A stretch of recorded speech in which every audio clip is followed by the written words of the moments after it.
Армысыздар, құрметті достар, бұл Некролтай YouTube арнасы. Менің атым Ғазиз Абишев. Студиямызда келесі қонақ экс-депутат, саясаттанушы Самат Нұртаза. Сәлеметсіз бе, Сәке? Сәке, біз жалпы 6 жарым жыл жұмыс істеп жатырмыз осы каналда. Және де Сәке бізге бірінші емес, екінші емес, 11-ші рет келіп отыр. Ең жиі келетін қонағымыз бұл Сәке. Енді Сәке, сіз бұрынғы депутатсыз, иә? Мәжілісте 3 жыл бойы жұмыс істеп, енді қандай тәжірибе алдыңыз? Осы жұмыс сізге қандай әсер етті? Рахмет шақырғаныңызға.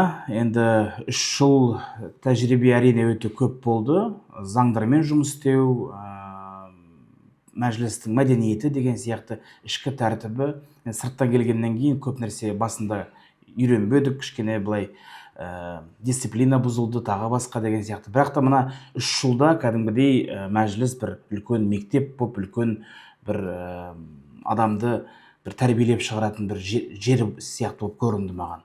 Сонымен қатар мәжілісте халыққа көмектесуге мүмкіндік пайда болды. Біз әр депутат халықпен кездесіп, өзінің қабылдау күні болады. Сол қабылдау күнінде келген халықтың уәждерін, проблемаларын, мәселелерін барлығын жинастырып, құзырлы органдарға беріп, кәдімгідей өз үлесімізді қостық. Жалпы 3 жыл енді әрине ол біреулер аз отырады, біреулер көп отырады. Бірақ та енді 5 жылдағы жоспарды 3 жылда жасау мүмкін емес. Сондықтан да кейде бір нәрселер үлгермей қалдық 3 жылдың ішінде. Бірақ та көп нәрсе істелді деп есептеймін. Бір маңызды деректі айта салайын. Сәке ол тіл жанашыр. Өз Facebook парақшасында қазақ тілін қолдап көптеген посттарды жазады. Сол үшін ол бір кезде биыл Ресейдің қара тізіміне енді 50 жыл бойы Ресейге кіруге болмайды. Солай емес? Иә, енді айтуға болатын шығар. Осы қазақ тілі туралы жазғаным үшін, тағы да басқа мәселелерде жазғаным үшін мен себебін түсіндірген жоқ, бірақ та соңғы рет Ресейде болғанында енді 25 жыл ғой деймін. 2075 жылға дейін Ресейге кіре алмайсыз деп маған кетіп бара жатқанында хат ұстатты. 50 жылдан соң 94-ке жетіп, енді Ресейге кіре аласыз деп ойлаймын. Мен ойымша, мен бұндай саясатты қолдамаймын. Осындай тіке қауіпті төндірмейтін кісілермен осылай істеуге болмайды деп ойлаймын. Енді әр мемлекеттің өзінің ережесі бар ғой енді. Солай деп шешті. Бұдан басқа, сіз 3 жылдың ішінде не істедіңіз? Мәжілісте халық үшін, ел үшін, жер үшін? Енді біздің комитетіміз қорғаныс, халықаралық қатынас және қауіпсіздік мәселелері бойынша біз көбінесе әскери, полиция, КНБ, СГО сияқты құзырлы органдармен жұмыс істедік. Шекарашылардың әлеуметтік жағдайын жақсартуға тырыстық. Максималды түрде кереметтей болмаса да жалақысын көтердік мысалы. Пәтер мәселесі, ГАИ қызметкерлеріне, полиция қызметкерлеріне пәтер мәселесі бойынша әрбір балаға төлем ақшасы көбеюіне үлес қостық мысалы. Сонымен қатар енді халықаралық істер болғаннан кейін сыртқы істер министрімен тікелей жұмыс істейміз ғой. Соны істегенде мысалы ратификациялар көптеген келіссөздер, Қасым-Жомарт Кемелұлы кездесулерде қол қойған құжаттарды ратификация келгенде біз жаңағы ратификация жасап, оны мысалы қылмыскерлерді қайтару, мысалы Кипрдан қайтару, Перудан қайтару, Оманнан қайтару сияқты мемлекеттермен келісім шарттар жасалып, олар мәжілісте біздің комитет арқылы өтетін мысалы. Сондықтан да енді қазір мен осы бір 20-30 минутта 3 жылда не істегенімді қазір есіме түспей отыр, бірақ та жалпылама мына күштік құрылымдар, яғни погон таққандар дейміз ғой. Және де сыртқы істер министрлігі осы ұйымдар бізге қарасты болды, біз солармен жұмыс істедік. Сондықтан да менің ойымша, олардың да бізге алғысы бар шығар деп ойлаймын. Депутаттың жұмысы ерекше. Қандай нақты ерекшеліктерді айтасыз? Жалпы мен түсінгенім, мына депутат болмай тұрғанда ойлайтын, депутат деген енді болды, арманы жоқ адам шығар деп ойлайтын. Бірақ та өзің ішіне кіргеннен кейін біраз нәрселерді көріп, қиыншылықтар бар, мысалы, енді журналистер, мысалы, сіздердің әріптестеріңіз кәдімгідей сұрақтың астына алады. Сәл қате кетсең, әлеуметтік желіде хейтпен, хайп, жаңағы тіпті буллингке дейін кетіп қалуы да мүмкін. Нақты сіз 3 жыл бұрын журналистерді крокодилмен салыстырып буллингке Енді ол аналогия болды ғой. Қазақ тілінде жаңағы арыстандай айбатты деп жатамыз, қасқырдай қайсарлы деп дейміз. Бірақ ешкім сен бізді хайуанға тең едің, мен арыстан емеспін, мен адаммын демейді ғой. Енді крокодилсыңдар дегенде ол енді ол да жыртқыш қой, альфа жыртқыш. Әлбетте, мен бірнеше рет айттым, ақыл алты ой жеті деген сөз. Кез келген адам бұндай қатені жасай алады, осында ешқандай проблема жоқ деп ойлаймын. Сіз жоқ, сұхбат бермейтіндер қате жасамайды. Сұхбат беретіндер қате жасайды. Үндемей. Әлбетте, сондықтан ешқандай буллинг жасауға болмайды, менің ойымша. Сіз депутатсыз. Бақтармен белсенді түрде сөйлесіп, әлбетте кей кезде кейбір сөздерді айтасыз. Осында ешқандай проблема болмау керек. Және де менің ойымша журналистер бұндай жағдайға түсініп қарау керек деп ойлаймын. Енді ол кезде олай болған жоқ. Өкінішке орай кәдімгідей Тенгри Ньюсқа дейін жазып, енді білесіз ғой, 10 мамыр 2023 жыл. Сонымен медиа сізге қатты депутатқа қатты қысым жасап жатыр ма? Жалпы депутатқа ма, маған ба? Жалпы депутатқа және парламентке. Енді әр пленарлық отырыс біткеннен кейін, аяқталғаннан кейін журналистер күтіп отырады. Депутаттар шыққаннан кейін әр журналист өзінің күтіп отырған, өзінің жоспарлаған депутатын жаңағы ұстап, сұхбат сұрап, кейбір депутаттар енді әртүрлі себептермен жауап бермей кетіп қалатындар да болады. Оны көрдік. Кейбіреулер тоқтап сұхбат беріп жатады. Сондықтан да бұл енді біреу үшін біреу жауап бермейді ғой. Бірақ та әртүрлі адамдар болады. Сонымен ал үлкендер, үлкен саяси чиновниктер, олар депутаттарға қысым жасап жатыр ма? Мысал ретінде министрлер келген кезде мен даусымды бермеймін. Бұл заң жобасы жаман. Ол халыққа көмектесе алмайды. Мен бұған қарсымын. Ондайлар болды. Кейбір министрліктердің ұсыныстарын тіпті жұмыс топтарында да қабылдамай қойғандар болды.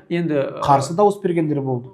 Мұны қабылдамай депутаттарға қысым жасайтын министрлер бар ма? Жоқ, министр қалай қысым жасайды? Министрдің қысым жасауға ешқандай психологиялық отырыста сендер ақмақтар, сендер түсінбей отырсыңдар. Жоқ, ондай болған жоқ. Жоқ, бейресми түрде әлбетте. Жоқ, енді ол ойлауы мүмкін. Жаңағы сен ақмақсың деп, бірақ та былай микрофонға әлбетте ешкім олай ақмақ деп айтпайды. Ол жасырын түрде айтады. Мен түсінемін, сізге білім жетпей жатыр, бірақ бұл заң жобасы аса маңызды деген сияқты. Енді өз уәждерін айтады, өздерінің дәлелін айтады. Бірақ эмоциялық тұрғыдан қысымды жасап болмай ма? Менің білуімше кейбір министрлер, олар қазір кабинетте емес, олар кейбір кезде оларға ұнамайтын депутаттарға ақпараттық шабуыл ұйымдастырып жасап жүрген еді, менің білуімше. Сізге қарсы бұндай ақпараттық шабуылдар болды ма? Иә, болды. Енді оның тіпті кім жасағанын да білемін, бірақ та енді қазір оны айтпай-ақ қояйын. Ол үлкен кісілер ма? Жоқ, енді үлкен кісілер ме, кішкентай кісілер ме, жалпы ол болады. Кейде бір адамдардың алдын кесіп өтсең, ондай әрине кейде кездесіп тұрады. Иә, тіл туралы осы парламентте, осы 8-ші съезде, мәжілістің 8-ші съезде көбінесе қазақ тілді депутаттар болды. Иә. Қазақ тілі кәдімгідей өз орнында болды деп есептеймін 8-ші шақырылымда. Себебі қазақ тіліне жаны ашитын енді Қазыбек Иса ағамыз, Еділ Жаңбыршын, Ринат Зайыт, Мақсат Толықбай, Нартай Аралбайұлы сияқты кәдімгідей сен тұр мен атайын деген азаматтар болды. Олар тіпті орысша сөйлегенде естімеппін мен. Сондықтан да қазақ тілі 8-ші шақырылымда менің ойымша ұялмайтын жерде болды. Иә, себебі осында парламентте екі емес бірнеше топтар бар. Орысша ғана сөйлейтін, қазақша білгісі келмейтін бірнеше депутаттар бар. Білгісі келетін орысша қазақша түсінетін, білгісі келетін депутаттар. Қазақша әрең орташа деңгейде сөйлей алатын, толық түсінетін депутаттар бар. Сондықтан билингвтер сіз сияқты сіз, Айдос Сарым, Асхат Аймағамбетов сияқты қазақша да орысша да еркін сөйлей алатын депутаттар бар, иә. Келесі топ, ол көбінесе қазақша сөйлейтін, бірақ та орысша да айта алатын адамдар. Және де соңғы топ, ол орысша мүлде білмейтін, тек қана қазақша сөйлейтін депутаттар. Солай емес пе? Енді солай бөлуге болады жалпы, бірақ та енді олай бөлінген жоқпыз, бірақ та классификация үшін бір әлеуметтік зерттеу үшін олай деуге болады. Енді мен ойымша болашақта осы келе жатқан құрылтайда қазақша мүлде білмейтін және түсінбейтін депутаттар болмайды деп ойлаймын. Енді қазір көбінесе депутаттар, азаматтар жалпы қазақша түсінеді. Жоқ, енді қалай айтсам болады, мүлде болмайды деп айта алмаймын, себебі қазіргі мына құрылтайға келе жатқан азаматтардың арасында қазақша білмейтін, қазақша сөйлемейтін азаматтар бар. Жоқ, менің білуімше олар қатты жұмыс істеп жатыр. Әлбетте бір жылдың ішінде болса да толық меңгеріп олай істеуге болмайды кейбір азаматтарға. Бірақ та мен ойымша 100% қазақша білгісі келеді. Егер мүмкіндік болса, олар үйрене алады. Жоқ, енді 35 жылда үйренуге мүмкіндік болды ғой. Мысалы, сіз де өзіңіз де мысалы соңғы 3 жылда қандай бір керемет қадам жасап, деңгейіңізді өте көтеріп алдыңыз, мысалы. Мен өзім куәмін. Сондықтан да бұл адамға байланысты. Енді біздің де шақырылымда қазақша сөйлемей кеткен депутаттар болды. Оны бәріміз қазақша сөйлейді деп өтірік айтпай-ақ қояйын. Бірақ та құрылтайда 100% бәрі қазақша сөйлейді дегенге мен сенбеймін. Себебі кейбір сын айтатын көрермендер былай деп айтады: билікте қазақша білмейтін адамдар жоқ деп айтып жатыр. Мен әрқашан оларға бұндай жауап берем. Мәжілісте, парламентте кем дегенде 80% депутаттардың 80% қазақша біледі. Олай деуге бола ма? Иә, білді, 8-ші шақырылым, иә. Біліп жүрді. Енді жалпы осы мәжіліске, парламентке қандай баға бересіз? Ол аса тиімді, әлі тиімсіз болып жұмыс істеді ма? 3 жыл толық мерзім емес, 3 жыл жұмыс істеген парламенттің, мына егерде КПД дейміз ғой, коэффициент полезного действия, соның барлығын есептесек, мен 8-ші шақырылымға 5 деген баға қояр едім. Себебі осындай қысқа мерзімде 5-тен 5. Осындай қысқа мерзімде өте үлкен қауырт жұмыстарды аяқтады. Барлық комитеттер, спикерден бастап өзіме дейін барлығы да өз жүктелген ісін атқарды деп есептеймін. Уақыт жетпей қалды тек. Осы мәжілістің депутаттардың арасында 2 топ бар. Кейбіреулер мүмкін құрылтайда болады, өз жұмысын жалғастырады. Ал басқалар өтпейді, себебі олар ешқандай тізімдерге кірген жоқ. Кімді атай аласыз олардың арасында, депутаттардың арасында, құрылтайға бармайтын депутаттардың арасында ең мықты депутаттар кім? Тізімде жоқтарды есептейтін болсақ,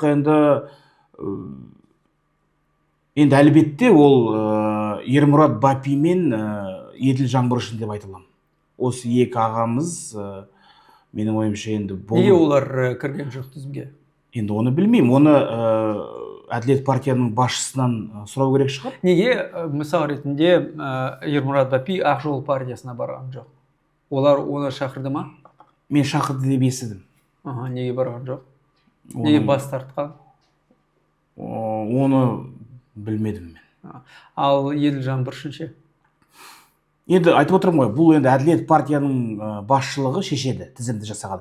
186 адам. Оның ішінде мысалы мен де жоқпын. Немесе жаңағы Мақсат Толықбай да жоқ, Ринат Зайыт та жоқ деген сияқты. Тағы құрылтайға керек депутаттардың арасында олар кім болмайды? Мысалы Айгүл Сейфуллаевна Құспан, біздің комитеттің төрайымы. Өте білімді, ақылды, адам ретінде де жақсы, адамгершілігі мол, профессионал, Бельгияда елші болған азаматша, НАТО-дағы Қазақстанның өкілі болған, Европарламентте Қазақстанның өкілі болған. Сол кісі мысалы өтпей қалғаны мен үшін мен таң қалдым. Толық келісем. Мысалы Айгүл Сейфуллаевна өту керек еді деп ойлаймын. Бірақ та енді айтып отырмын ғой, барлығымыз келіп Әділет партиясының басшылығына. Ал Базарбек ше? Базарбекте, мысалы, Бақытжан өте жақсы белсенді болды. министрлермен кәдімгідей терезесі тең сөйлесіп халықтың мұң мұқтажын жеткізді. Иә, кейде мүмкін эмоцияға беріліп кететін кездері болған шығар. Мүмкін кейде жаңағы бір артық сөйлеп қойып, Ерлан Жақанұлы кішкене бір замечание айтып деген сияқты болған ондай. Бірақ та жалпы белсенділігі өте жақсы болды деп есептеймін Бақытжан Базарбектің. Мен ойымша Базарбек туралы айтсам, ол басқалармен салыстырғанда ол жұмыссыз қалмайды. Ол нарықта енді ол бұрында адвокат болды ғой. Бұрында істер жүргізді. Сондықтан да енді менің ойымша қазіргі заманда өзі екі қолға бір күрек. Ол біреу адвокат болады, біреу жаңа ректор болады, біреу таксист болады деген сияқты жұмыс табылады ғой, Құдайға шүкір. Базарбек туралы айтсам, ол жұмысты емес, жұмыс оны табады деп ойлаймын нарықта, себебі ол аса белсенді адвокат ретінде жұмыс. Енді қазір біреу істі болып жатса, ол Бақытжан Базарбекті өзінің адвокаты ретінде алғысы келеді, міндетті түрде. Енді басқаларды айта аласыз ба? Енді Ринат, Мақсат, Нартай, енді белсенді азаматтар, мысалы, одан кейін енді қазір есіме түспей тұр. Қазір енді жаңа айтып кеттім, Ермұрат аға, Бапи, мысалы, Елнұр Бейсенбаев енді кетіп қалды. Елнұр Бейсенбаев қазір АП-да жұмыс істеп жатыр. Жоқ, енді десе де депутат болды ғой енді, мысалы. Сондықтан да енді Айтуар Қошмамбетов Республика партиясының тізіміне кірген жоқ. Депутат болды ма? Енді белсенді депутат болды. Енді мықты емес екенін оны мен баға бермеймін ғой. Мысалы Магерамов кірмей қалды мысалы. Ол да сапалы депутат. Ол кісі де мысалы белсенді. Аназ Баққожаев ауыл партиясының мысалы менің ойымша бір бетке ұстар депутаты болды. Ол да өтпей қалды. Енді сондықтан да мына тізімдер шығып жатқанда біз кәдімгідей бір мини шокта болдық бәріміз. Бірақ та осында саяси логика бар, себебі парламентті жаңарту керек деп айтты президент. Сол себептен көбінесе жаңа тұлғалар кірейін деп жатыр парламентке. Мәжілістің 8-ші съезінің бесеу ең мықты депутаттарды атай аласыз ба? Енді бірінші кезекте менің ойымша кім не ойласа да айтайын, бірінші орында енді Айдос Сарым деп ойлаймын. Еділ Жаңбыршин, Ермұрат Бапи, Нұртай Сабильянов. Енді сонымен қатар енді Бақытжан Базарбек деп айта аламын. Сонымен бұл топтың ішінде тек қана Айдос Сарым құрылтайдың депутаты бола алады, ықтималдығы бар, Сондықтан басқалар енді кірген жоқ. Неге солай, біз түсінбей отырмыз. Сіздің ойыңызша неге солай болып шықты? Енді жаңа өзіңіз айтқандай жаңару процесі, жаңа бейнелер керек болды, новые лица дейміз ғой. Яғни халық жаңаруды талап етті.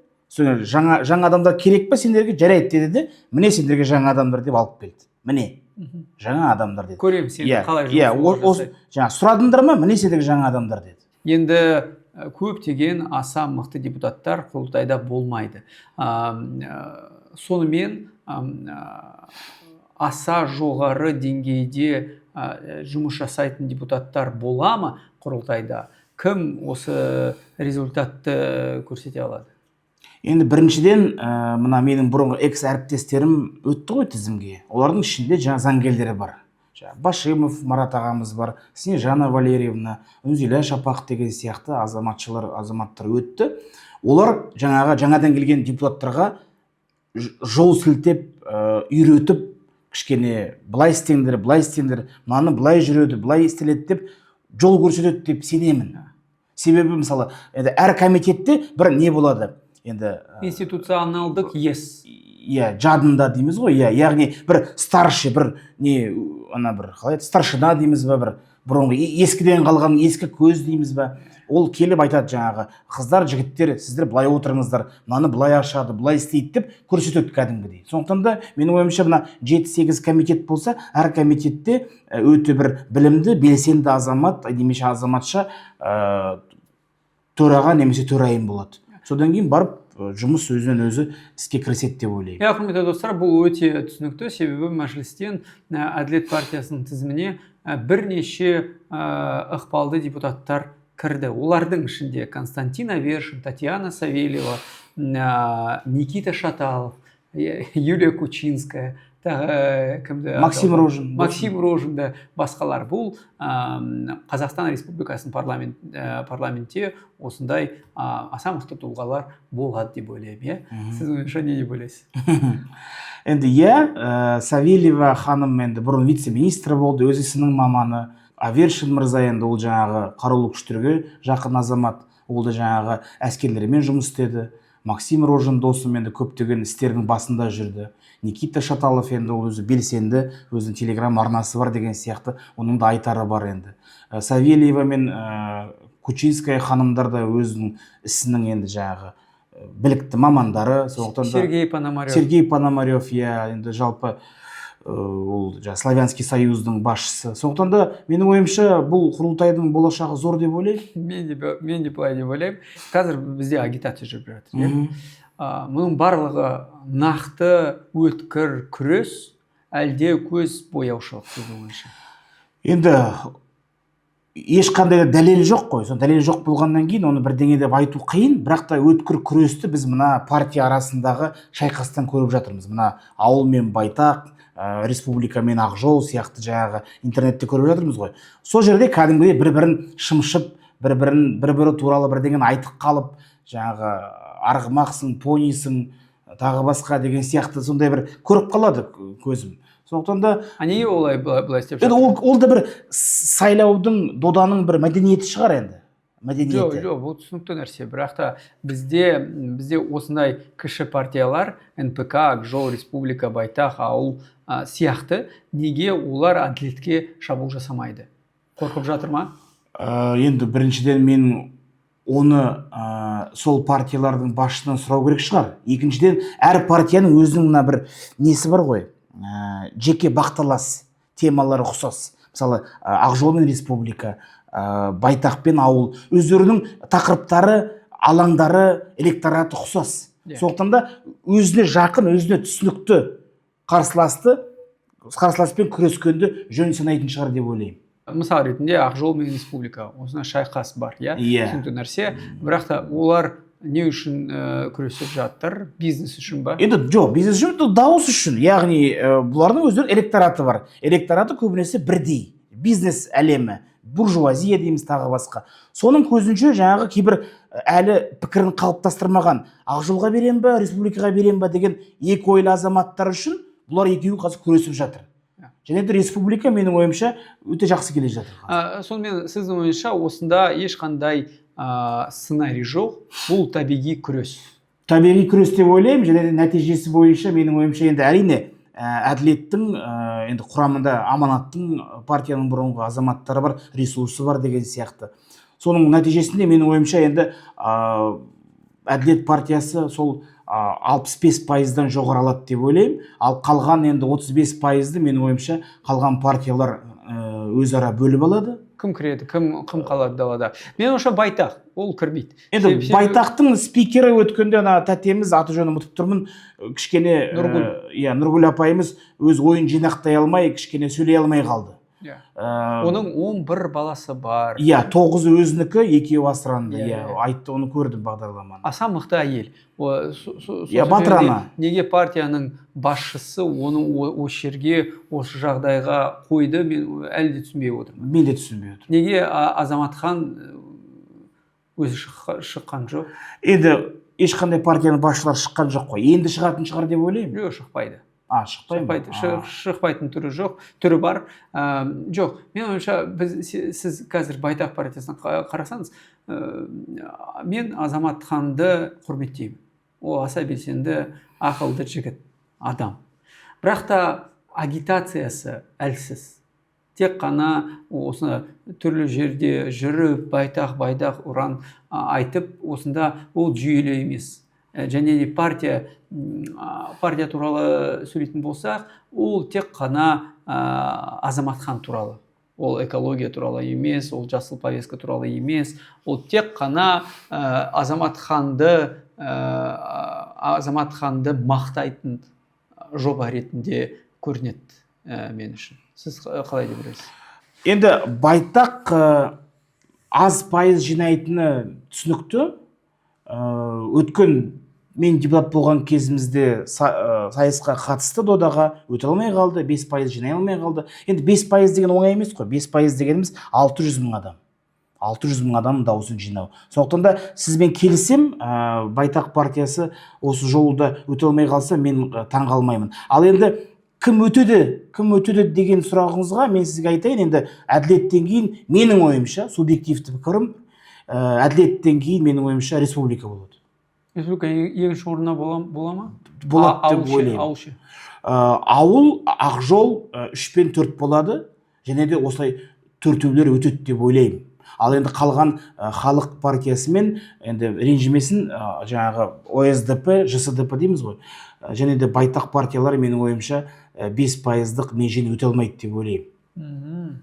Халық партиясының ішінде тізімінде аса белсенді, аса белгілі жұлдыздар бар.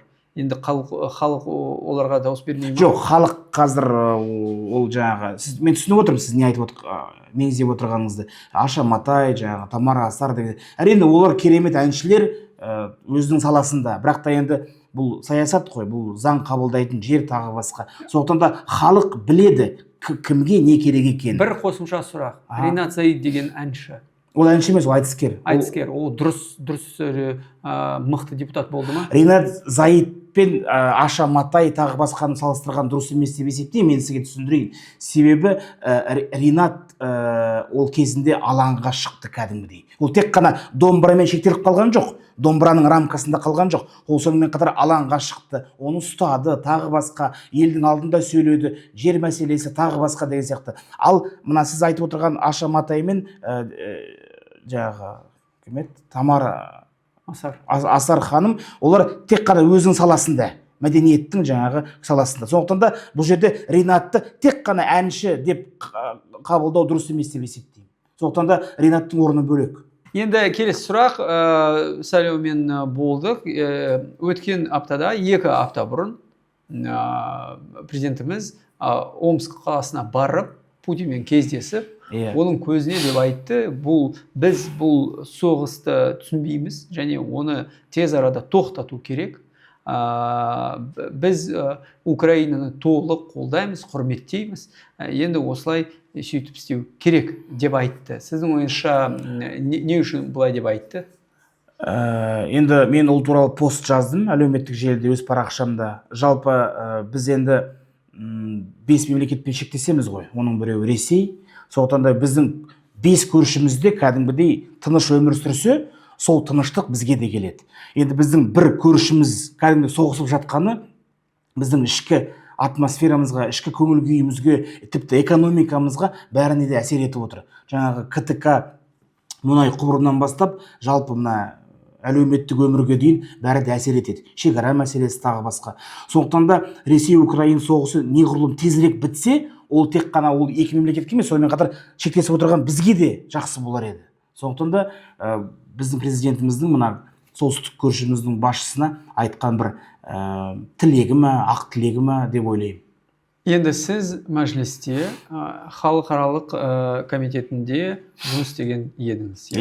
Жалпы Қазақстан осы соғыста кімді қолдайды? Қазақстан өз-өзін қолдайды. Қазақстан ешкімді қолдамайды.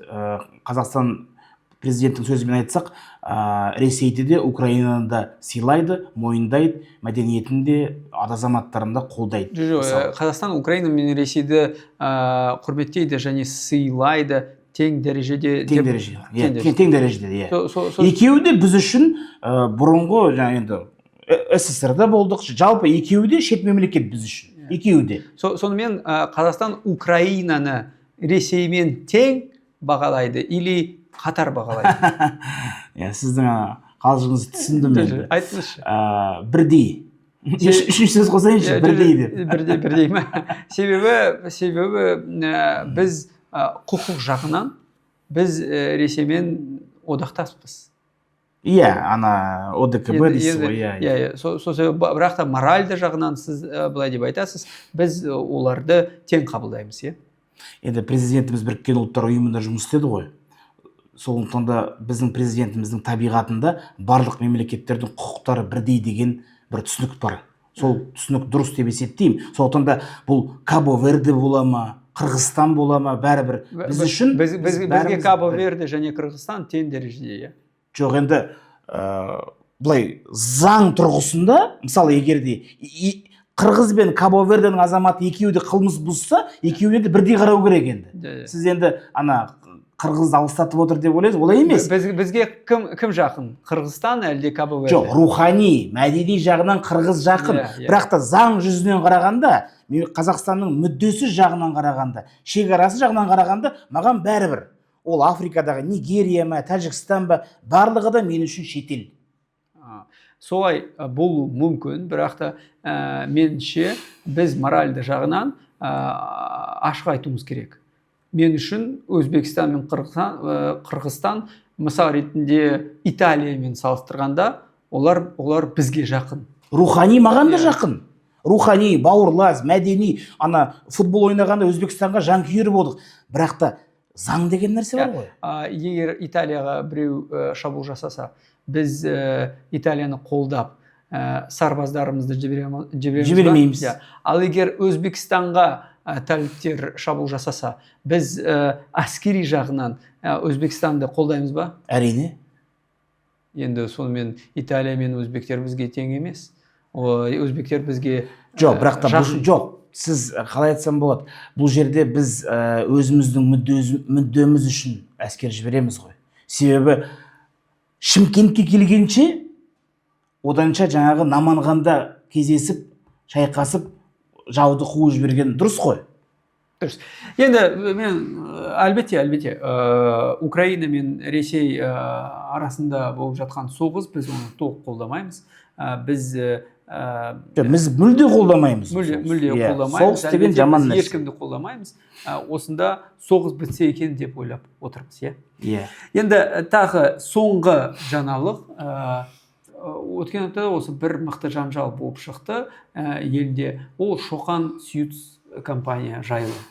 Олар қысқа роликті шығарып, бір жас адам мен Борат сияқты киінейін деп тұрды. Енді осы бірнеше мың адам, ол миллиондаған адам емес, бірнеше мың адам тіресте Шоқан туралы көптеген жаман сөзді айтып, оны буллингке ұшыратты. Сіздің ойыңыз қандай? Жалпы буллинг деген жаман нәрсе ғой.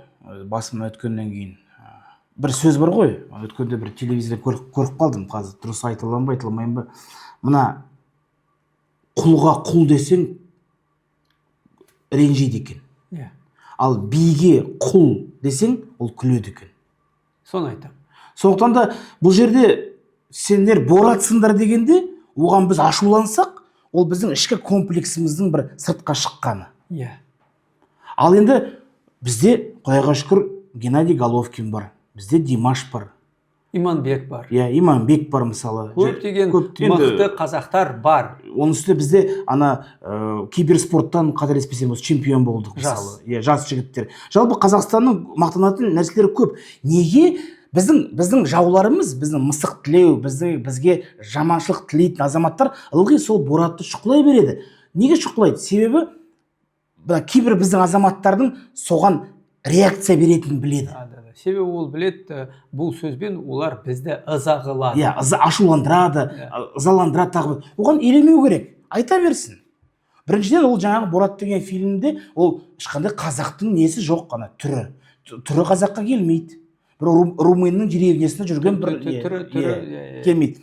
Енді оны барып қуыстанып, ой, мынау біз туралы ғой, ананы айта берсін. Ол біздің жаулардың жасаған фильмі. Ол мысалы Мистер Бин, Бенни Хилл деген сияқтылар ылғи Британияны, Американы мазақтай береді. Одан жаңағы Мистер Бин жаман болған жоқ. Мистер Бин тіпті Диана принцессаның алдында кәдімгідей медаль алған адам мысалы.